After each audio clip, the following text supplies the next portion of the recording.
ഓരോ വസ്ത്രങ്ങൾക്കും ഒരു കഥയുണ്ട്. ആഘോഷത്തോളം വളർന്ന സ്വപ്നങ്ങളുടെ കഥ. Beauty silks. വാക്കുകൾ നിശബ്ദമാകുമ്പോൾ വസ്ത്രങ്ങൾ സംസാരിക്കട്ടെ.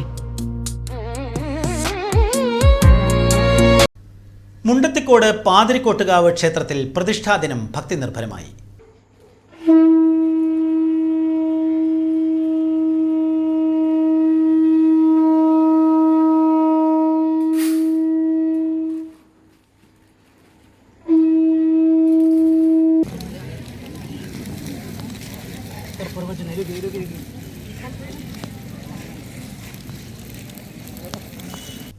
ഉദയാസ്തമന പൂജയ്ക്ക് അരി അളവോടെ മേൽശാന്തി അനീഷ് കൈലാസം തുടക്കം കുറിച്ചു.